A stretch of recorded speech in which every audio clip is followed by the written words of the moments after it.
Hello, I'm Sensei Alex Kikuyo. Thanks for joining me this evening for meditation and sutra study. The title of today's Dharma talk is The Problem with Pride. Before we get into that, please subscribe and hit the notification bell. That way you'll be notified when I post talks in the future. If you wouldn't mind hitting the like button, that'd be great too. So this evening's reading will come from the Abhidharma Samuccaya, also known as the Compendium of the Higher Teaching. Not necessary to have a copy of the text, but it can be useful if you'd like to follow along. This evening's reading comes from page 14, and it goes as follows. As for the 20 forms of defective views concerning the self with regard to the 5 aggregates, matter is considered as the self having a material nature, matter pertaining to the self, or the self to matter, and feeling, perception, the formations, and consciousness are considered as the self, or the self having consciousness. Consciousness pertaining to the self, and the self to consciousness of those. How many are views concerning the self? And how many concerning things pertaining to the self? 5 are views concerning the self, and 15 are views concerning things pertaining to the self. Why are there 15 concerning things pertaining to the self? Because of the relationship with the self, the dependence of the self, and the inseparability of the self. Should it be said that the view of self is based on established reality, or that it is not based on established reality? It should be said that it is not based on established reality, but is like the belief that a rope is a snake. What is anger? It is the mental malevolence which forms part of repugnance, caused by a present prejudice. Its function consists of supplying a basis to violence, the use of weapons and sticks, etc. What is rancor? Not substantially abandoning the intention of revenge, which also forms a part of repugnance. Its function consists of supplying a basis to impatience. What is hypocrisy? It is the fact of hiding one's own faults when one has been justly accused, which forms part of delusion. Its function consists of supplying a basis to a state of remorse and uneasiness. What is malice? It is mental malevolence, forming part of repugnance, preceded by anger and rancor. Its function consists of supplying a basis to violent, harsh, and insulting words, to an accumulation of demerit and a state of uneasiness. What is envy? It is an angry thought in him who desires gains and honors. It is part of hatred aroused by intolerance for the welfare of others. Its function consists of arousing affliction and a state of uneasiness. What is avarice? It is firm mental attachment by him who desires gains and honors. It is part of craving for necessities, things necessary to existence. Its function consists of supplying a basis to the opposite of a simple life. What is illusion? It is a display of false virtues by him who is set on gains and honors. It forms part of craving and delusion. Its function consists of supplying a basis to false ways of life. What is dissimulation? It is a tendency to hide his real faults by him who is set on gains and honors. It forms part of craving and delusion, as opposed to the acceptance of good advice. What is self-satisfaction? It is joyful contentment arising from health, youth, or a sign of longevity, or of any intoxicating advantage. It forms part of craving. Its function consists of supplying a basis to all the major and minor defilements. What is violence? It is cruelty, lack of compassion or love.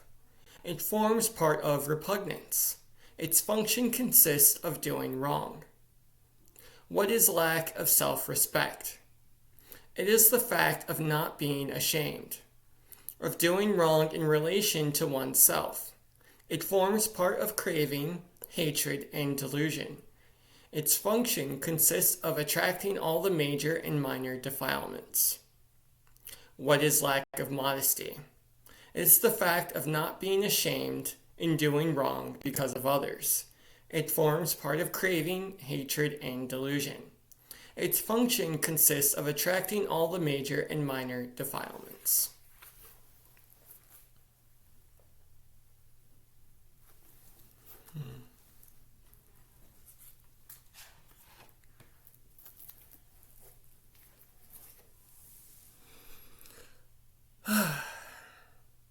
So, in tonight's reading, Asanga was discussing some of the major defilements that lead to problems in day-to-day life. He spoke of anger, he spoke of violence, avarice, repugnance. One word, or phrase rather, that came up continuously was honor and gains. So, such and such arises in a person who wants honor and gains. Honor and gains is the artistic way in Buddhism that we talk about pride. It's status. We want to feel better than other people. We are prideful, and that leads to many of the defilements that were listed in the text. So much so that there is a famous saying that says, "Pride goeth before the fall." The suggestion is that pride and being prideful are bad things. I think Asanga would agree with that statement. However, we in the West have another saying, that we should take pride in our work. In other words, if we're doing something, we should try to do a good job. So which is it? Is pride something to be abandoned, or should we take pride not just in our work, but in our lives as a whole?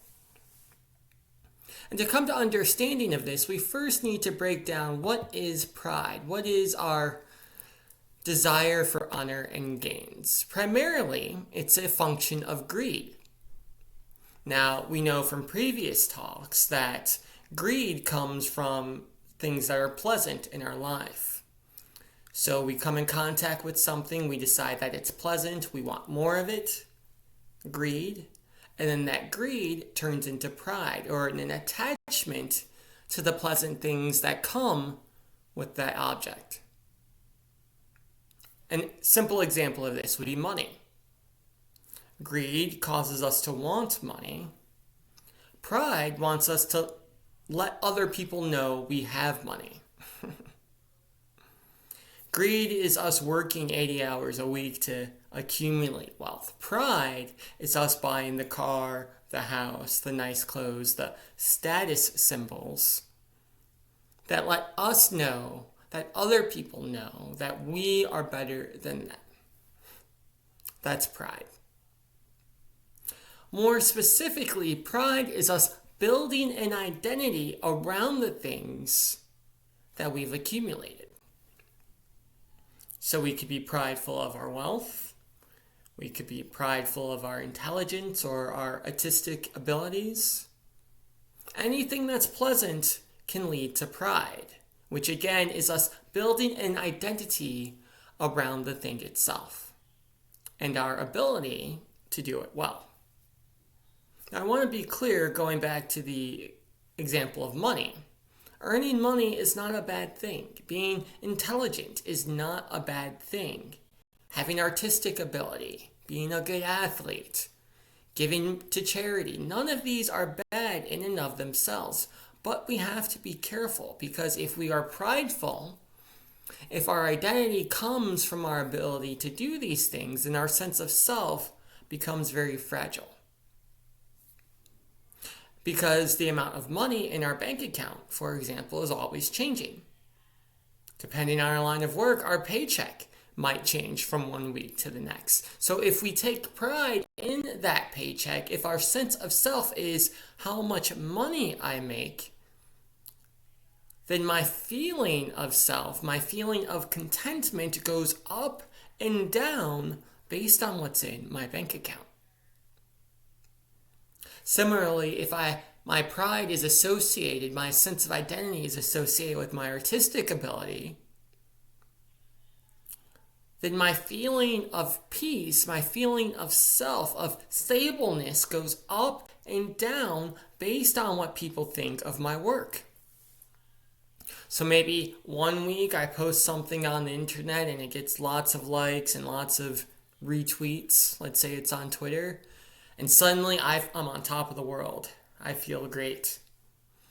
And maybe I post something the next week and it does okay, but it doesn't do as well as the thing I posted last week. And suddenly my sense of stability drops. Now I suddenly don't feel good inside. This is the problem with pride, is it allows us to never have a sense of peace. And this lack of peace leads to anger and ignorance. 2 of the 3 poisons, greed being the third one, thus continuing the cycle of suffering. I'm prideful of my artwork. I don't get the right amount of applause, the right amount of slaps on the back from the people around me. I feel anger as a result. They don't appreciate my work. I lash out. I have a certain amount of money in my bank account. I feel prideful of the money that's there. But then I meet someone who has more than I do. I lash out. So we have to break this cycle of suffering. And in order to do that, we have to let go of our pride. And maybe we haven't thought of it in exactly this way, but we've seen the negative things that come from people who have a prideful mind. We've all experienced this. The person who just can't be happy for us. No matter what's happening in our life, no matter what we accomplish, they have to find a way to bring us down a peg or two. Right? We get a B+ on our test. Well, it wasn't that hard to begin with. I'm surprised you didn't get an A. We sit on the cushion and meditate for 30 minutes. That's not very long. You should have meditated for an hour. Or maybe we've been the prideful one. Maybe we've built an identity around something outside of ourselves, and we had a feeling of lack, a feeling of insecurity. And that insecurity maybe led us to be jealous. Envy, another one of the 20 defilements. That envy, again, causes us to lash out, because if we're prideful, we can't be happy in the success of other people. How could we? We can't have them be better than us. Sure, I want you to earn money, but not as much as I earn. I want you to have a nice house, but it can't be nicer than my house. And if those things happen, if they are more successful in business, or they do have a nicer house, or they make a painting that sells for more than ours, jealousy arises as a result. Or maybe it's not jealousy, maybe it's self-recrimination. We get very down on ourselves. We turn our pain inward. I'm not good enough. I shouldn't waste my time. I shouldn't be here. This is the problem with pride. I had one friend several years ago who was a very prideful person, very successful, made very good money, worked in an industry that was in high demand, and he was very high in that industry. But because he was prideful, he could never just let well enough be. He always had to try to bump himself up a little bit more. And the peak of this, it's kind of funny, happened over peanut butter, of all things. We were at a potluck, and someone had brought peanut butter, and they were very happy about this peanut butter because it was conflict-free and the peanuts had been grown organically, etc., etc. And they're telling people about the peanut butter and where they got it, and he comes over and, well, you definitely overpaid for that. When I buy peanut butter, my peanut butter is 50 cents cheaper, and it's better because I don't even remember the reasons why. And as he's going on this rant, we all just kind of looked at each other. It's like, is that really the conversation we're having? Who bought the better peanut butter? We can't just let this individual have their moment in the sun, let them be happy about the peanut butter. We have to push them down there too. But, when we're prideful, we do silly things like argue over peanut butter and who has the best stuff. Now, that said, we in the West are put in a difficult situation. The Buddha had a very simple cure for pride. Just make it so you have nothing to be proud of in your life. So he gave up his royal titles, he gave up his nice clothes, his jewelry. If you've ever seen a statue of the Buddha, you'll notice that he usually has long, loping earlobes. The reason for that is that back 2,600 years ago, and this wasn't just in India, this was in many cultures, you literally wore your wealth on you. Right? So money wasn't necessarily an object of exchange, or maybe you had coins, but different regions had different coins, right? But everyone recognizes gold and silver. So if you were wealthy, you would wear lots of jewelry, lots of bracelets, lots of earrings, necklaces, and it did two things. One, it was no different than carrying a wallet, right? You could take off a necklace and pay for something. It also told people who you were and what you were. That you were wealthy enough and powerful enough that not only did you have this much jewelry, but you could wear it out in public without fear of being robbed, because you were surrounded by bodyguards, more likely than not. So in India, they wore very heavy earrings, right? So when you see the Buddha and the statues with the big earlobes and no earrings, it's because he took them off. He took off his symbols of wealth. Nothing to be prideful of. Tattered robes, one bowl. It's a good practice. It's an effective one. And we do this a little bit when we go on retreats, right? We have dress codes. We eat the same as everyone. We abide by the same schedule. We give up temporarily all the things we could possibly take pride in, and we're the same as everyone else. Which is probably why people don't like going on retreats. But it's also challenging because we live in a world where we have to earn money. We have to take pride in our work. You'll say you are that artist. You have to market yourself. You have to tell people what you're doing and what you're selling and where they can get it from and why your work is better than this person's work. If you're a mechanic, you have to explain to people why your auto mechanic shop is better than the one down the street. If you don't, in our capitalistic, individualistic society, you won't survive. So what's the middle way? How do we do the things we need to do to live and at the same time not give in to greed, not give in to pride, not give in to jealousy? Well, those traditional Buddhist practices I'm always telling you about, that's one way. Because when we do the bowing, the chanting, the meditation, the sutra study, that is the complete 100% opposite of pride. You can't tell people how good you are when you've done a full prostration and your forehead is on the ground. When we're doing sutra study, like we did this evening, we are admitting our ignorance, that we don't know everything there is about the Dharma. We are putting ourselves in that vulnerable position, and we are allowing ourselves to learn. And as we learn, we also let go of some of that pride we have. We're not smarter than anyone else. We're studying, just like the Buddha did 2,600 years ago. When we meditate, when we sit on the cushion without moving, suddenly we can't tell people how much money we make. We can't wear that cool, sexy outfit that shows off our best parts of our body. Suddenly we can't speak and move and act in a way to show, hey, I'm better than you. Again, we are just like everyone else, sitting motionless on the cushion. The complete opposite of pride. It's a hard practice, but it's an important one. Chanting, same thing. Similar to sutra study, chanting requires us to be vulnerable. I don't know everything. I can't do everything.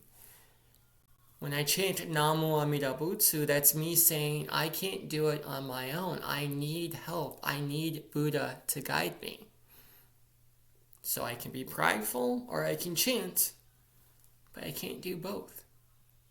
There's a reason these practices have survived for 2,600 years. They work. Now, in addition to that, when we go about our daily lives, we can treat it like a game. So if you're on a football field, let's say, and you're on the pads and whatnot, and someone throws you the ball and you catch it, you understand it's a game. You know it's not that big a deal, despite what the Super Bowl tells us. But at the same time, you don't just stand there and let yourself get tackled. That'd be silly. You don't want to let down your teammates, so you catch the ball and you run towards the end zone. You do the best you can. But once the game is over, the game is over. And you go home and you go back to your life and your family, and that's that.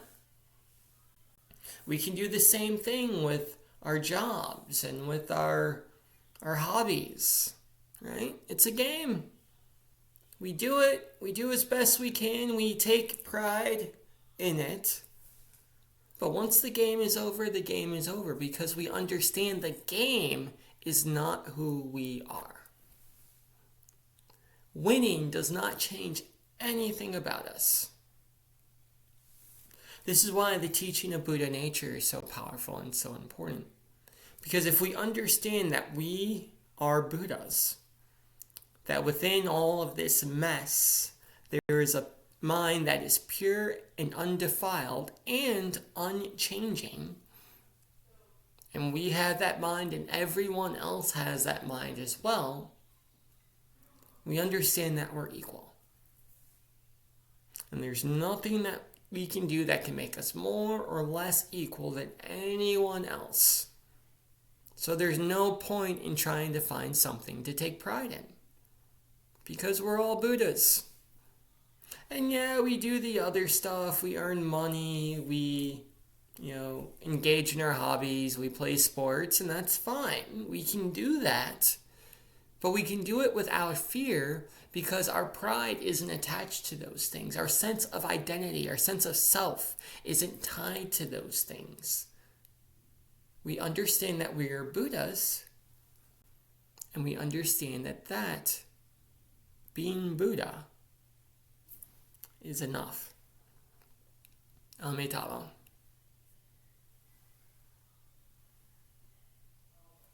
So, that was the talk for today. I hope it was helpful.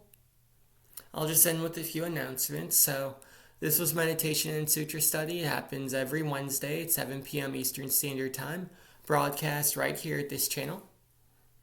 On Sundays, we do something that's a little less involved. We do Dharma Sunday.